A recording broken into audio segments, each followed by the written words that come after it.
right, Sparkle students, I wanted to go over a quadratic formula with you real quick here.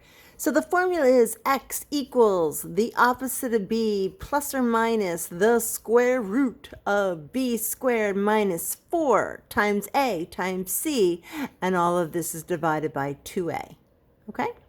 So let's say this was a problem. 6x squared minus 4x equals 10. Well, the thing is, you have to have all of your terms on the left-hand side. You want to set it equal to 0, which means that 10 has to come over to this side. Okay, so right now it's a positive 10. Would you all agree with that? You don't see a negative sign, so it must be positive. So when I move it from the right side over to the left side, it becomes a minus 10. Okay, so it's going from a positive 10. When I bring it over here, it becomes a minus 10. Now, had it been a minus 10 on this side, when I bring it over, it would have become a positive 10. Okay, so now I've got 6x squared minus 4x minus 10 equals 0. And you could factor this, right? Turn it into two parentheses and do all that. Or you could solve it using the quadratic formula. All right, so that tells me that the a is 6. Okay, the value of a is 6. Where do I get that from? The a comes in front of the x squared. The value of b is a negative 4. Okay, so b is a negative 4. And the value of c is a negative 10. Oops, negative 10. Okay, so I'm going to go back into my formula. X equals the opposite of b plus or minus the square root of b squared minus 4ac divided by 2a. And I'm going to put in the b, the a, and the c. Okay, and this, we got to be really careful of your signs because you will get an answer, just not the right one, if you use the wrong sign. Okay, now look. See how that we said that b was a negative 4? Well, the equation says the opposite of b. So if b is a negative 4, the opposite would be a positive 4. Okay, so the opposite of b is negative 4, the opposite is a positive.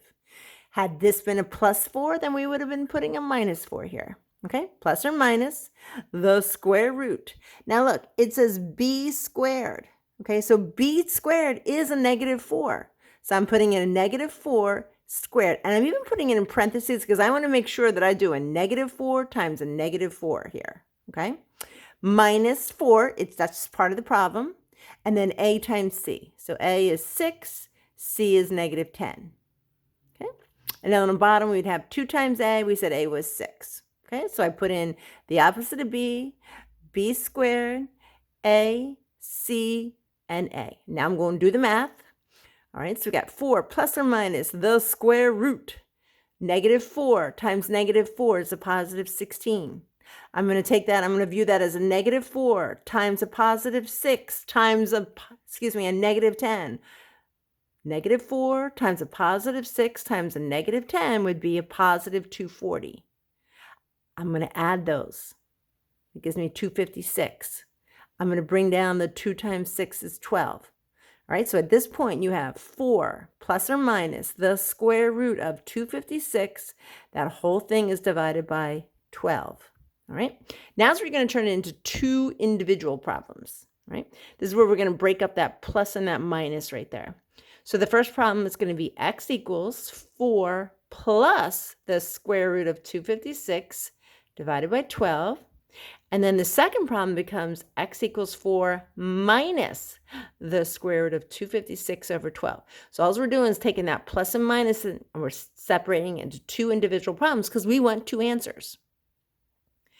All right, on this side we're going to do x equals, we're going to bring down that 4 plus 256 is a perfect number. It's 16 times 16, so we're going to bring that out as a 16. 4 plus 16 is 20. 20 divided by 12, I'm going to reduce that fraction. It becomes 5 over 3. That is one of my answers, 5 over 3.